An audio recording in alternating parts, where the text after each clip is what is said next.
Hello दोस्तों, स्वागत है आपका किताब कथा पर, जहां हम लाते हैं दुनिया की सबसे प्रेरणादायक और सोच बदल देने वाली किताबों की ऑडियो बुक्स।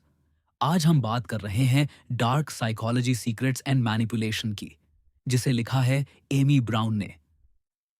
क्या आपने कभी ऐसा महसूस किया है कि कोई व्यक्ति बिना कुछ कहे आपसे वो सब करवा लेता है जो वो चाहता है? कभी सोचा है कि कुछ लोग दूसरों के दिमाग से कैसे खेल जाते हैं और फिर भी वो सब नॉर्मल लगता है? यह किताब उन रहस्यों को उजागर करती है जो बताते हैं कि इंसानी दिमाग को कैसे इन्फ्लुएंस किया जा सकता है, कभी प्यार से, कभी डर से और कभी मैनिपुलेशन के जरिए। अगर आप यह समझना चाहते हैं कि लोग आपके दिमाग और फैसलों पर कैसे कंट्रोल रखते हैं, तो यह किताब आपके लिए है। क्योंकि असली आजादी तब मिलती है जब आप जान लेते हैं कि कौन आपके मन की डोर खींच रहा है। अब चलिए शुरू करते हैं इस गहराई भरी यात्रा को, जहां हम जानेंगे डार्क साइकोलॉजी के वो राज जो जिंदगी बदल सकते हैं अगर आप उन्हें पहचान लें। अध्याय एक, दिमाग की अंधेरी गलियां। The hidden corners of mind कहते हैं इंसान का दिमाग सबसे जटिल मशीन है, लेकिन जो इसे समझ लेता है वो दूसरों की दुनिया बदल देता है। हर इंसान के दिमाग में दो हिस्से होते हैं, एक जो दिखता है और दूसरा जो छिपा रहता है। पहला हिस्सा हमारा कॉन्शियस माइंड, जो सोचता है, तर्क करता है, प्लान बनाता है। और दूसरा हिस्सा सबकॉन्शियस माइंड, जो भावनाओं, डर और चाहतों से भरा होता है। डार्क साइकोलॉजी इसी दूसरे हिस्से से खेलती है। यह कोई जादू नहीं, बल्कि इंसानी व्यवहार का गहरा अध्ययन है। यह समझने की कला है कि लोग कैसे सोचते हैं, कैसे डरते हैं और कैसे फैसले लेते हैं जो वो खुद भी नहीं समझते। एमी ब्राउन बताती हैं कि हर इंसान को इन्फ्लुएंस किया जा सकता है, बस सही बटन दबाने की जरूरत होती है। कभी वो बटन ईगो होता है, कभी फियर और कभी डिजायर। जरा सोचिए, जब कोई आपको कहता है तुम ये नहीं कर सकते, तुरंत आपके अंदर एक आग जलती है साबित करने की। यही है साइकोलॉजिकल ट्रिगर। और जब कोई कहता है मैं तुम पर भरोसा करता हूं, तो आपका माइंड सबकॉन्शियसली उस व्यक्ति की बातों को ज्यादा मानने लगता है, क्योंकि हमारा दिमाग ट्रस्ट और इमोशन पर ऑपरेट करता है, लॉजिक पर नहीं। अब सवाल उठता है, क्या ये मैनिपुलेशन है या सिर्फ understanding of human behaviour? Amy Brown कहती हैं इंटेंट डिफाइंस डार्कनेस। मतलब, अगर आप किसी को समझकर मदद करते हैं तो ये एम्पैथी है, लेकिन अगर आप समझकर उसे अपने फायदा के लिए मैनिपुलेट करते हैं तो यही साइकोलॉजी अंधेरी बन जाती है। हम रोजमर्रा की जिंदगी में इन मैनिपुलेशन से घिरे होते हैं, कभी रिश्तों में, कभी ऑफिस में, कभी सोशल मीडिया पर। एक बॉस जो सटली गिल्ट देता है ताकि आप ओवरटाइम करें, एक पार्टनर जो भावनाओं से खेलकर कंट्रोल रखता है, या वो ब्रांड्स जो आपकी इनसिक्योरिटी को टारगेट करके प्रोडक्ट बेचते हैं। हर जगह कोई ना कोई आपको इन्फ्लुएंस कर रहा होता है और आप सोचते हैं कि ये आपका फैसला था, लेकिन नहीं, ये आपके दिमाग की प्रोग्रामिंग थी। एमी कहती हैं dark psychology begins where awareness ends. यानी जहां आपका सेल्फ अवेयरनेस खत्म होता है, वहीं से मैनिपुलेशन शुरू होती है। इसलिए सबसे पहला कदम है ऑब्जर्व करना। लोग क्या बोलते हैं, कैसे बोलते हैं और उनके शब्दों के पीछे क्या इरादा छिपा है। कभी किसी बातचीत में पॉज लें और खुद से पूछें, क्या ये इंसान मुझे समझ रहा है या मुझे इस्तेमाल कर रहा है? क्योंकि मैनिपुलेशन की सबसे बड़ी चाल यही होती है कि वो कभी मैनिपुलेशन जैसा लगता ही नहीं। क्या आपने भी कभी महसूस किया है कि कुछ लोग आपकी एनर्जी खींच लेते हैं, आपके कॉन्फिडेंस को धीरे धीरे गिरा देते हैं और फिर भी आपको गिल्ट महसूस करवाते हैं? अगर हां, तो आपने डार्क साइकोलॉजी को करीब से देखा है। एमी बताती हैं कि मैनिपुलेटिव लोग तीन चीजें बहुत अच्छे से करते हैं: ऑब्जर्वेशन, टाइमिंग और ट्रिगरिंग। पहले वो आपको ऑब्जर्व करते हैं, आपकी बातों, पसंद नापसंद, कमजोरियों को क्वाइटली समझते हैं। फिर वो सही टाइम का इंतजार करते हैं, जब आप इमोशनली कमजोर हों या वैलिडेशन चाह रहे हों, और फिर वो ट्रिगर दबाते हैं, एक कॉम्प्लीमेंट, एक गिल्ट या एक इमोशनल स्टोरी के जरिए। यही मैनिपुलेशन की कला है। आपको लगेगा कि फैसला आपका है, पर असल में वो किसी और का प्लान है। लेकिन एमी हमें डराने नहीं, सिखाने आई हैं। वो कहती हैं, डार्क साइकोलॉजी को समझना आपको पावरफुल बनाता है, क्योंकि अवेयरनेस ही अल्टीमेट शील्ड है। अगर आप ये जान लेते हैं कि मैनिपुलेशन कैसे होती है, तो आप उसे रोक सकते हैं। आप अपने इमोशन को खुद रेगुलेट कर सकते हैं और किसी के भी साइकोलॉजिकल गेम का हिस्सा बनने से बच सकते हैं। अध्याय 1 के अंत में एमी हमें एक सिंपल लेकिन पावरफुल लेसन देती है। हर बार जब कोई आपको इमोशनल रिएक्शन के लिए पुश करे, पॉज करो। उस एक पॉज में आपकी फ्रीडम छिपी है, क्योंकि जब आप तुरंत रिएक्ट नहीं करते तो मैनिपुलेशन का जादू टूट जाता है। और यही है पहले अध्याय का सार। डरने की नहीं, समझने की जरूरत है, क्योंकि जो समझ गया कि उसके दिमाग के बटन कहाँ हैं, वो कभी किसी और के रिमोट से कंट्रोल नहीं होगा। अब चलिए अगले अध्याय में जानते हैं कि मैनिपुलेटिव लोग हमारे माइंड को कंट्रोल करने के लिए कौन-कौन सी छिपी तकनीकें इस्तेमाल करते हैं। अध्याय 2, माइंड कंट्रोल की चालें। द टूल्स ऑफ मैनिपुलेशन कहते हैं, शब्दों में जादू होता है, पर कुछ शब्द ऐसे भी होते हैं जो जादू नहीं करते, जाल बुनते हैं। ऐसे जाल जिनमें इंसान खुद फंस जाता है, बिना ये समझे कि असल में कौन उसे कंट्रोल कर रहा है। एमी ब्राउन बताती हैं कि मैनिपुलेटर्स के पास दिमाग को कंट्रोल करने के कुछ गुप्त टूल्स होते हैं। ये टूल्स बहुत सटल होते हैं, इतने सटल कि वो सामान्य लगते हैं। लेकिन अगर आप ध्यान दें, तो आप हर जगह इन्हें देखेंगे। कॉन्वर्सेशंस में, रिश्तों में, पॉलिटिक्स में और यहां तक कि मार्केटिंग में भी। पहला टूल, फियर एंड गिल्ट, डर और अपराध बोध। मनुष्य के दो सबसे पुराने इमोशंस, डर और गिल्ट, यही वो हथियार हैं जिनसे सबसे ज्यादा मैनिपुलेशन होती है। कभी किसी ने कहा, अगर तुमने ये नहीं किया तो मैं बहुत दुखी हो जाऊंगा, या तुम्हें शर्म नहीं आती, ऐसा कैसे कर सकते हो। आपने नोटिस किया होगा, ऐसे शब्द इंस्टेंटली गिल्ट ट्रिगर करते हैं और फिर आप वो काम कर देते हैं सिर्फ इसलिए ताकि कोई आपसे नाराज ना हो जाए। एमी लिखती है, मैनिपुलेटर का पहला कदम होता है आपकी इमोशनल एनर्जी को हाईजैक करना। वो ऐसा माहौल बनाते हैं जिसमें आप खुद को गलत मानने लगते हैं, भले ही गलती आपकी ना हो। कई बार ये मैनिपुलेशन प्यार के नाम पर होता है, कभी लॉयल्टी के नाम पर, लेकिन इसका असली मकसद होता है आपको इमोशनली डिपेंडेंट बनाना।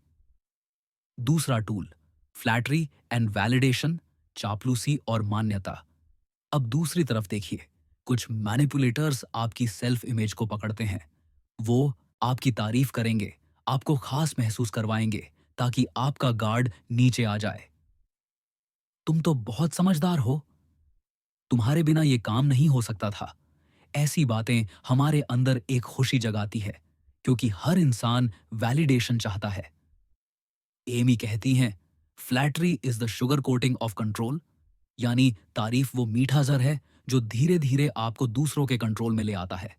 क्वा, जब कोई आपकी हर बात पर हां कहने लगे, समझ जाइए वो शायद आपको जीतना चाहता है, समझना नहीं। तीसरा टूल, गैस लाइटिंग, हकीकत से खेल। यह सबसे खतरनाक चाल है, क्योंकि इसमें मैनिपुलेटर आपकी रियलिटी को ट्विस्ट कर देता है। वो आपको यही यकीन दिलाता है कि आप ही गलत हैं।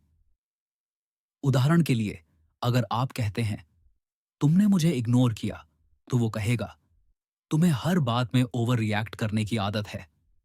धीरे धीरे आप खुद पर डाउट करने लगते हैं, आप अपनी परसेप्शन को क्वेश्चन करने लगते हैं, और वहीं से मैनिपुलेशन शुरू होती है। एमी कहती हैं, gas lighting turns confidence into confusion, यानी यह आपकी क्लैरिटी को धुंध में बदल देता है।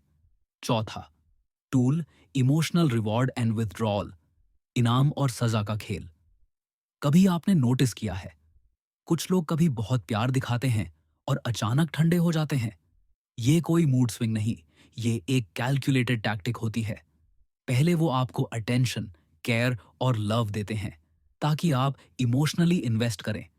फिर अचानक वो डिस्टेंस बना लेते हैं ताकि आप उनकी अप्रूवल पाने के लिए और डेस्परेट हो जाएं। एमी इसको पुश पुल टेक्निक कहती है। यह टेक्निक मैनिपुलेटर को पावर देती है और विक्टिम को डिपेंडेंस में डाल देती है। इस टेक्निक में रिवॉर्ड और पनिशमेंट ऑल्टरनेट होते रहते हैं, कभी प्यार, कभी साइलेंस, और धीरे धीरे आपका दिमाग कंडीशन हो जाता है कि अगर मैं उनकी बात मानूंगा तभी मुझे प्यार मिलेगा। यह माइंड कंट्रोल का सबसे डेंजरस रूप है क्योंकि यह इमोशनल स्लेवरी पैदा करता है। पांचवा टूल, सोशल प्रेशर, भीड़ का प्रभाव। कभी किसी मीटिंग में किसी ने कुछ कहा और सबने सिर हिला दिया, तो आपने भी वही मान लिया, भले ही अंदर से आप असहमत थे। यही है सोशल मैनिपुलेशन। एमी बताती हैं कि हमारा दिमाग नेचुरली बिलोंगिंग चाहता है। हम ग्रुप से अलग दिखना नहीं चाहते, और मैनिपुलेटर इस फियर ऑफ रिजेक्शन को इस्तेमाल करता है। वो कहेगा, बाकी सब तो ऐसा ही कर रहे हैं, सिर्फ तुम क्यों अलग सोचते हो? और बस आप वही करने लगते हैं जो वो चाहता है। मैनिपुलेशन का मास्टर ट्रिक, साइलेंस। एमी के अनुसार मैनिपुलेशन सिर्फ शब्दों से नहीं होती, कभी कभी खामोशी भी एक हथियार होती है। जब कोई आपको इग्नोर करता है, जवाब नहीं देता या अपने शब्दों से डिस्टेंस बना लेता है, तो वो आपकी एंग्जाइटी को ट्रिगर करता है। आप बार बार सोचते हैं, क्या मैंने कुछ गलत कहा? और इस बेचैनी में आप खुद जाकर उसे खुश करने लगते हैं। यही होता है साइकोलॉजिकल डोमिनेंस। पहचान कैसे करें? एमी कुछ पावरफुल संकेत बताती है। अगर किसी के साथ रहने के बाद आपको थकान, गिल्ट या डाउट महसूस हो, अगर आप बार बार खुद को जस्टिफाई कर रहे हैं या आपकी बाउंड्रीज धीरे धीरे मिट रही हैं, तो समझ लीजिए वहां मैनिपुलेशन चल रही है। अब ध्यान दीजिए, मैनिपुलेशन का मकसद हमेशा कंट्रोल होता है, चाहे वो रिलेशनशिप में हो, वर्क प्लेस में या फ्रेंडशिप में। लेकिन याद रखिए, अवेयरनेस ही इसका एंटीडोट है। एमी कहती हैं, जिस दिन आप ट्रिगर्स पहचान लेते हैं, उस दिन कोई आपको ट्रिगर नहीं कर सकता। तो अगली बार जब कोई आपको गिल्ट या फियर से दबाने की कोशिश करे, एक पॉज लें, डीप ब्रेथ लें और खुद से कहें, मैं अवेयर हूं, क्योंकि अवेयरनेस ही वो रोशनी है जो इस डार्क साइकोलॉजी की छाया को खत्म कर सकती है।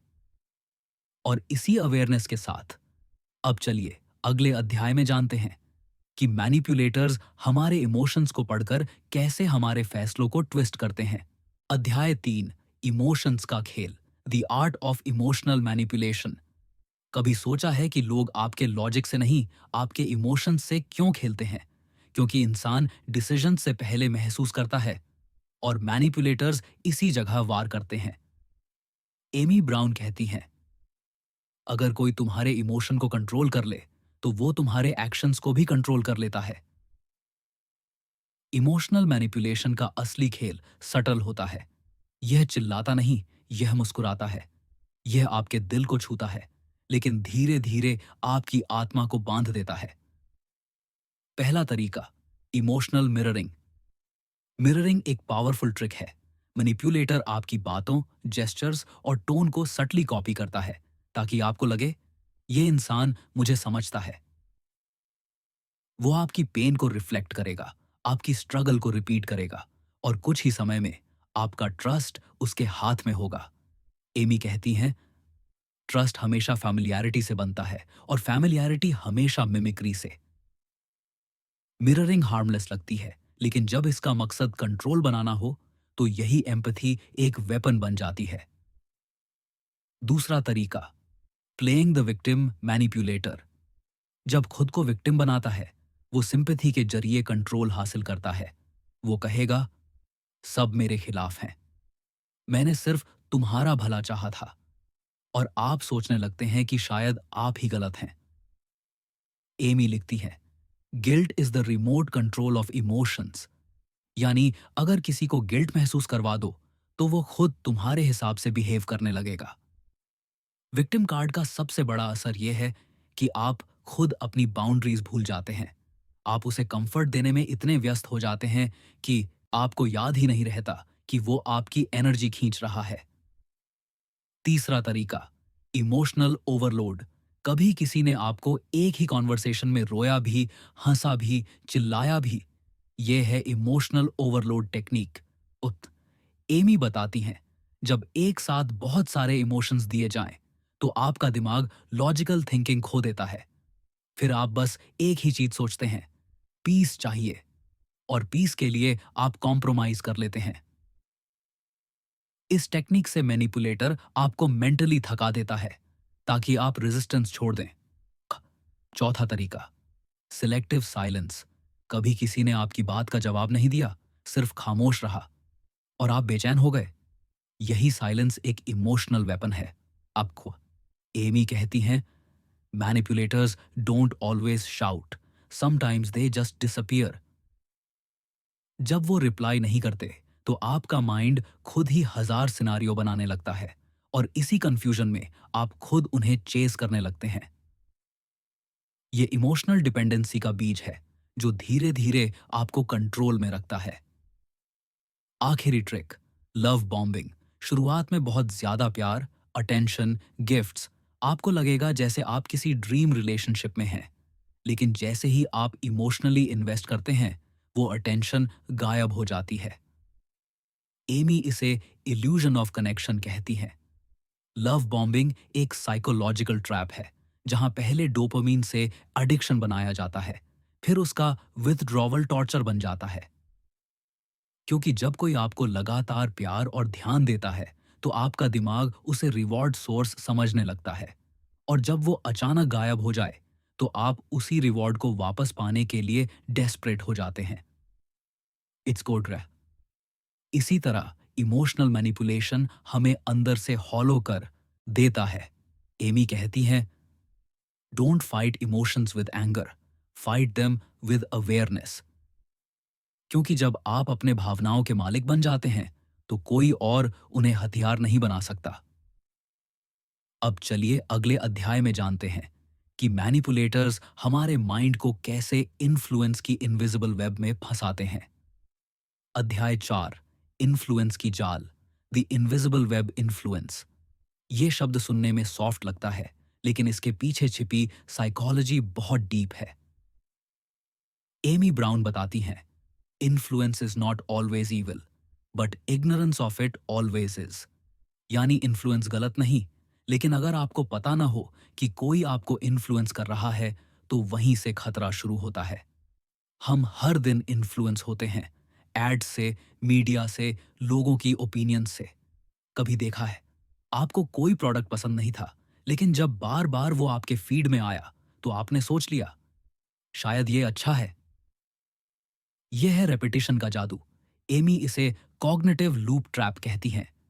जब कोई आइडिया बार बार दोहराया जाए, तो दिमाग उसे सच मान लेता है। Step 1, exposure. मैनिपुलेटर पहले आपको बार बार एक कॉन्सेप्ट दिखाता है। धीरे धीरे आपका सबकॉन्शियस उस कॉन्सेप्ट से कंफर्टेबल हो जाता है। जैसे हर सक्सेसफुल इंसान 5 बजे उठता है। सुनने में हार्मलेस लगता है, लेकिन ये बार बार दोहराया जाए, तो आपका सबकॉन्शियस गिल्ट महसूस करने लगता है अगर आप 8 बजे उठें। Step 2, association. अब वो कॉन्सेप्ट किसी इमोशन से जोड़ा जाता है, जैसे हैप्पीनेस, प्राइड या फियर। फिर आप लॉजिक से नहीं, इमोशन से रिएक्ट करते हैं। जैसे, अगर तुमने ये प्रोडक्ट नहीं खरीदा, तो तुम आउटडेटेड हो। अगर तुमने ये कोर्स नहीं लिया, तो तुम पीछे रह जाओगे। ये सेंटेंसेस आपको सटली इन्फ्लुएंस करते हैं, क्योंकि वो फियर ऑफ मिसिंग आउट को ट्रिगर करते हैं। Step 3, commitment trap. मैनिपुलेटर चाहता है कि आप एक छोटा हाँ बोलें। बस एक बार अग्री करिए, और फिर वो आपको कंसिस्टेंसी बायस में फंसा देगा।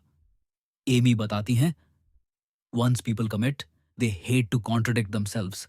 यानी जब कोई फैसला ले लिया जाए, तो इंसान खुद उसे जस्टिफाई करने लगता है, भले ही वो गलत हो। यही रीजन है कि मैनिपुलेटर्स छोटे फेवर्स या अग्रीमेंट से शुरुआत करते हैं। बस एक बार मेरी बात मान लो, और फिर धीरे धीरे वो आपकी बाउंड्री बढ़ाते जाते हैं। इन्फ्लुएंस सटल होता है, लेकिन उसका असर गहरा होता है। वो धीरे धीरे आपके सोचने का पैटर्न बदल देता है। एमी का एक पावरफुल कोट है, influence becomes manipulation the moment it hides intent. यानी जब कोई अपना मकसद छिपाता है, तभी इन्फ्लुएंस डेंजरस बन जाता है। अब सोचिए, आपकी लाइफ में कौन है जो अक्सर सिर्फ सलाह देता है, लेकिन हर बार आपको गिल्ट या प्रेशर महसूस कराता है? शायद वही इन्फ्लुएंस है, डिस्गाइज्ड एज केयर। अब चलिए आगे बढ़ते हैं और जानते हैं उस सबसे गहरी चाल के बारे में जिससे मैनिपुलेटर्स दूसरों की आइडेंटिटी तक बदल देते हैं। अध्याय 5, आइडेंटिटी की चोरी, द हिडन कंट्रोल। कभी किसी ने आपको इतना बदल दिया कि आप खुद को पहचान नहीं पाए? आपकी बोलने की स्टाइल, सोचने का तरीका, पसंद, सब बदल गए। तो शायद आपने मैनिपुलेशन के सबसे खतरनाक रूप का सामना किया है, आइडेंटिटी हाईजैक। एमी कहती हैं, manipulators don't just control your actions, they rewrite your self image. Step 1, breaking confidence. शुरुआत हमेशा सटल होती है। वो आपकी छोटी गलतियों पर फोकस करेंगे, आपकी चॉइसेस पर डाउट करवाएंगे। धीरे धीरे आपका कॉन्फिडेंस गिरता जाएगा और जब आप खुद पर भरोसा खो देंगे, तब वो अपनी गाइडेंस को ट्रूथ बना देंगे। नुअंदा एमी लिखती हैं, confidence is the first wall manipulators break. क्योंकि अगर आप खुद पर भरोसा नहीं करेंगे तो किसी और के झूठ भी सच लगेंगे। Step 2, rewriting beliefs.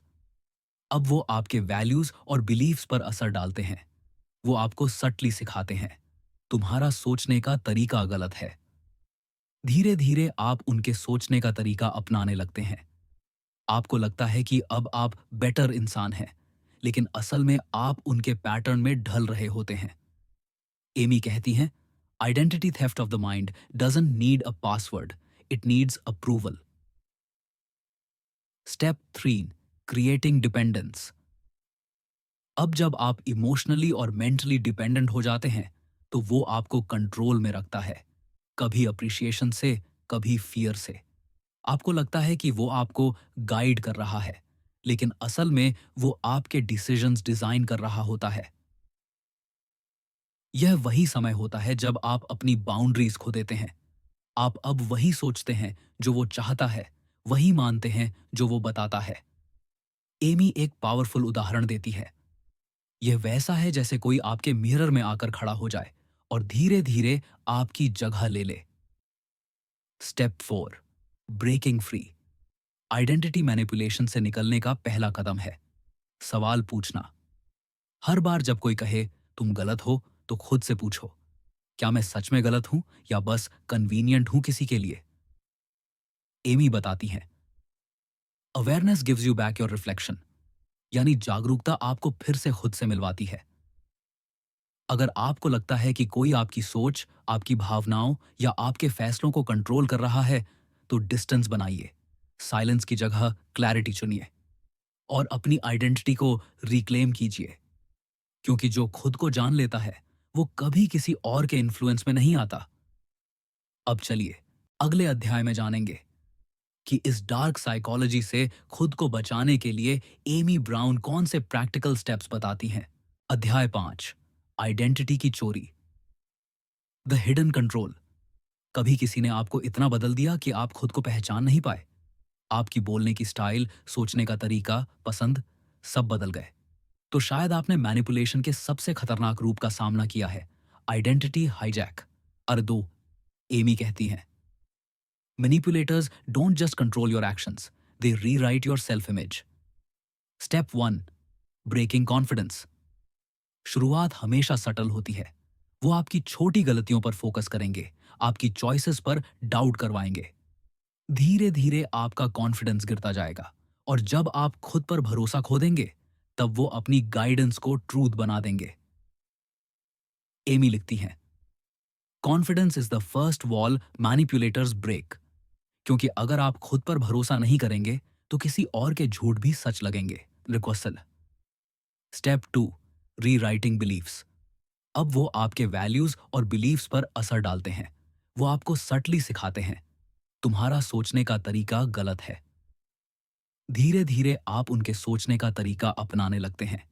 आपको लगता है कि अब आप बेटर इंसान हैं, लेकिन असल में आप उनके पैटर्न में ढल रहे होते हैं। एमी कहती हैं, Identity theft of the mind doesn't need a password, it needs approval. Step 3, creating dependence. अब जब आप इमोशनली और मेंटली डिपेंडेंट हो जाते हैं तो वो आपको कंट्रोल में रखता है, कभी अप्रिशिएशन से, कभी फियर से। आपको लगता है कि वो आपको गाइड कर रहा है, लेकिन असल में वो आपके डिसीजंस डिजाइन कर रहा होता है। यह वही समय होता है जब आप अपनी बाउंड्रीज खो देते हैं। आप अब वही सोचते हैं जो वो चाहता है, वही मानते हैं जो वो बताता है। एमी एक पावरफुल उदाहरण देती है। यह वैसा है जैसे कोई आपके मिरर में आकर खड़ा हो जाए और धीरे धीरे आपकी जगह ले ले। इनोक स्टेप को ब्रेकिंग फ्री, आइडेंटिटी मैनिपुलेशन से निकलने का पहला कदम है सवाल पूछना। हर बार जब कोई कहे तुम गलत हो, तो खुद से पूछो, क्या मैं सच में गलत हूं या बस कन्वीनियंट हूं किसी के लिए। एमी बताती हैं, awareness gives you back your reflection, यानी जागरूकता आपको फिर से खुद से मिलवाती है। पक अगर आपको लगता है कि कोई आपकी सोच, आपकी भावनाओं या आपके फैसलों को कंट्रोल कर रहा है, तो डिस्टेंस बनाइए।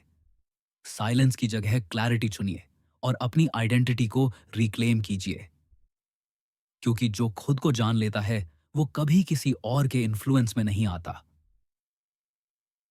अब चलिए अगले अध्याय में जानेंगे कि इस डार्क साइकोलॉजी से खुद को बचाने के लिए एमी ब्राउन कौन से प्रैक्टिकल स्टेप्स बताती हैं। अध्याय 6, मैनिपुलेशन से बचने की कला। The art of psychological defence कहते हैं, जिसे अपनी कमजोरी का पता होता है वही सबसे मजबूत होता है। और यही बात मैनिपुलेशन पर भी लागू होती है। एमी ब्राउन कहती हैं, मैनिपुलेटर तब तक जीतता है जब तक तुम्हें यह एहसास नहीं होता कि खेल चल रहा है। यानी अवेयरनेस ही आपकी पहली ढाल है। हम सबको कभी ना कभी मैनिपुलेट किया गया है, कभी रिश्तों में गिल्ट से, कभी समाज में फियर से, कभी अपने ही दिमाग से एक्सपेक्टेशंस के जरिए। लेकिन बचने का रास्ता हमेशा होता है, बस जरूरत है रोकने की नहीं, पहचानने की। Step 1, pause before you react. Manipulator की पहली चाल होती है इमोशनली रिएक्ट करवाना, क्योंकि जब आप रिएक्ट करते हैं आप कंट्रोल खो देते हैं। इसलिए एमी कहती हैं, every second you wait before reacting you take your power back.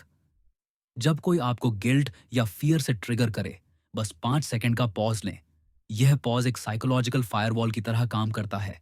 उसमें आपका लॉजिक एक्टिवेट होता है और गेम वहीं खत्म हो जाता है। Step 2, ask questions, not just accept. Manipulator clarity से डरता है, क्योंकि क्लैरिटी उनके इल्यूजन को तोड़ देती है। जब कोई कुछ कहे तो तुरंत बिलीव मत करो। पूछो, तुम्हारा मतलब क्या है? तुम ये क्यों कह रहे हो? ऐसे सिंपल सवाल मैनिपुलेटर को डिसआर्म कर देते हैं।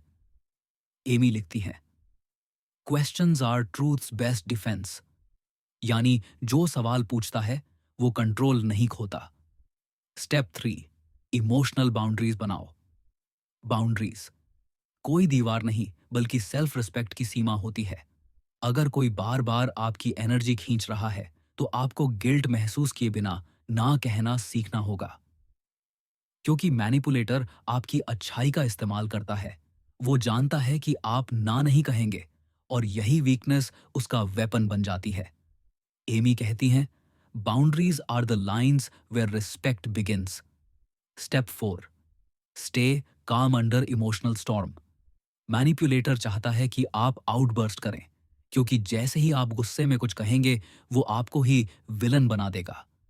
पॉन्टोरिक इसलिए एमी सलाह देती हैं, don't explain, don't argue, observe silently. Silence उस वक्त सबसे ताकतवर होता है जब वो समझदारी से चुना गया हो, डर से नहीं। कभी कभी चुप रहना बदला नहीं, स्ट्रैटेजी होती है। Step 5, protect your energy. कुछ लोगों से दूरी फिजिकल नहीं, इमोशनल बनानी पड़ती है, क्योंकि वो हर बार आपकी पीस को डिस्टर्ब करते हैं।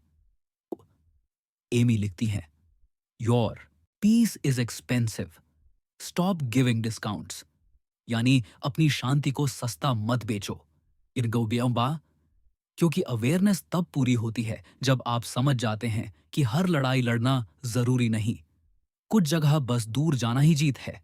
अनीन तोलहा, अब चलिए जानते हैं क्यों बाउंड्रीज बनाना सेल्फ डिफेंस नहीं बल्कि सेल्फ लव है। अध्याय 7, बाउंड्रीज की ताकत। The power of saying no. कभी सोचा है कि ना कहना इतना मुश्किल क्यों लगता है? क्योंकि हमें सिखाया गया है कि अच्छे लोग सबको खुश रखते हैं। लेकिन एमी ब्राउन कहती हैं, good people don't please everyone, they protect themselves first. Boundaries banana selfishness नहीं, मेच्योरिटी है। यह वो स्किल है जो आपको मैनिपुलेटिव लोगों से नहीं बल्कि खुद की कमजोरी से बचाती है। इकंठा। Step 1, identify your emotional space. Amy कहती हैं, हर इंसान का एक इमोशनल स्पेस होता है, जैसे एक घर। अगर कोई बार बार बिना परमिशन उस घर में आता है तो वो डिसरिस्पेक्ट है। बाउंड्रीज यह तय करती हैं कि कौन अंदर आएगा, कितनी देर रहेगा और किन बातों की इजाजत होगी। अगर कोई आपकी फीलिंग्स को बार बार इग्नोर करता है तो साइलेंस मत रखो, क्योंकि साइलेंस बाउंड्रीज को तोड़ देता है। स्टेप 2, से नो विदाउट एक्सप्लेनेशन। एमी बताती हैं, no is a complete sentence. आपको हर बार जस्टिफाई करने की जरूरत नहीं। अगर कोई व्यक्ति आपको गिल्ट करवाए, तुमने ऐसा क्यों किया, तो काल्मली जवाब दो, क्योंकि मुझे ऐसा करना ठीक लगा। आपका ना आपकी सेल्फ रिस्पेक्ट का संकेत है, ईगो का नहीं। Step 3, handle emotional pushback. जब आप बाउंड्रीज बनाते हैं तो मैनिपुलेटिव लोग सबसे पहले गिल्ट का इस्तेमाल करेंगे। वो कहेंगे, तुम बदल गए हो, पहले तो तुम बहुत कैरिंग थे। एमी कहती हैं, When you stop being controlled, they call it change। यानी जो कंट्रोल खोता है वो आपकी ग्रोथ को ब्लेम कहता है। इसलिए गिल्ट महसूस मत करो। बाउंड्रीज प्यार को खत्म नहीं करती, उसे सच्चा बनाती है। Step 4, communicate with calm authority. Boundaries का मतलब है कॉन्फ्लिक्ट नहीं, क्लैरिटी। जब आप किसी को कामली बताते हैं कि मुझे इस बात से असहजता होती है, तो वो सिग्नल होता है कि आप खुद को जानते हैं। एमी कहती हैं, boundaries are not walls, they are doors with locks. यानी जो इज्जत करेगा उसे एंट्री मिलेगी। Step 5, reinforce your boundaries. Manipulator बार बार आपकी लिमिट्स टेस्ट करेगा, लेकिन हर बार कामली कॉन्फिडेंट रहो, क्योंकि बाउंड्रीज कंसिस्टेंसी से मजबूत होती हैं। हर ना कहना आसान नहीं, लेकिन हर बार जब आप कहते हैं तो आपका सेल्फ वर्थ थोड़ा और बढ़ता है। एमी अंत में लिखती हैं, the day you learn to say no, you stop saying yes to pain. और यही सच्ची आजादी की शुरुआत है। अब चलिए जानते हैं अगले अध्याय में कैसे हम अपनी इमोशंस को दुश्मन नहीं, साथी बना सकते हैं। अध्याय 8, इमोशनल फ्रीडम। दिल की आजादी। एमी कहती है, इमोशंस तुम्हारे खिलाफ नहीं, तुम्हारे लिए है। बस तुम्हें उन्हें समझना सीखना होगा। मैनिपुलेटर्स हमारे इमोशंस को ही वेपन बनाते हैं, लेकिन अगर हम उन्हें पहचान ले तो वही इमोशंस हमारी ताकत बन सकते हैं। Step 1, understand, don't suppress. हमारे अंदर सिखाया जाता है, गुस्सा मत दिखाओ, रो मत, डर मत, लेकिन सप्रेशन मैनिपुलेशन के लिए सबसे आसान रास्ता बनाता है। एमी कहती हैं, what you suppress they will use. यानी जो भावना आप दबाओगे वही आपकी कमजोरी बनेगी। इसलिए पहला कदम है अपने इमोशंस को स्वीकार करना। हाँ, मुझे गुस्सा आया। हाँ, मुझे डर लग रहा है। बस इतना स्वीकार करना ही अवेयरनेस की शुरुआत है। Step 2, observe before you react.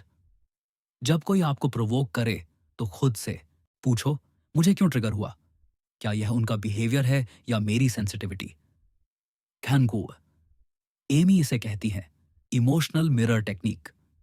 यानी हर इमोशन को ऑब्जर्व करो, जैसे आप किसी फिल्म को देख रहे हो। इन्वॉल्व नहीं, अवेयर बनो। अक। Step 3, detach to regain power. Emotion से डिटैच होना इग्नोर करना नहीं है, यह समझना है कि हर चीज आपकी रिस्पॉन्सिबिलिटी नहीं। अंक। अगर कोई आपको गिल्ट दिला रहा है तो सोचो, क्या यह सच में मेरी गलती है? अक्सर जवाब होता है, नहीं, आपका। एमी लिखती है, detachment is not coldness, it's clarity. Step 4, forgive without reconnecting. कई बार हीलिंग तभी होती है जब आप उन लोगों को माफ करते हैं जिन्होंने आपको मैनिपुलेट किया। लेकिन फॉरगिवनेस का मतलब उन्हें फिर से एंट्री देना नहीं है। कोदिल, फॉरगिवनेस आपकी पीस के लिए है, उनके रिडेम्पशन के लिए नहीं। Step 5, turn pain into power. Amy कहती हैं, हर मैनिपुलेशन तुम्हें एक लेसन देती है कि किसे ट्रस्ट करना है और खुद पर कितना भरोसा रखना है। इमोशनल फ्रीडम तब आती है जब आप अपने दिल को किसी और के अप्रूवल से आजाद कर देते हैं, क्योंकि जो अपने इमोशंस को मास्टर कर लेता है वो किसी के मैनिपुलेशन में नहीं आता। बैक, और यही है असली जीत।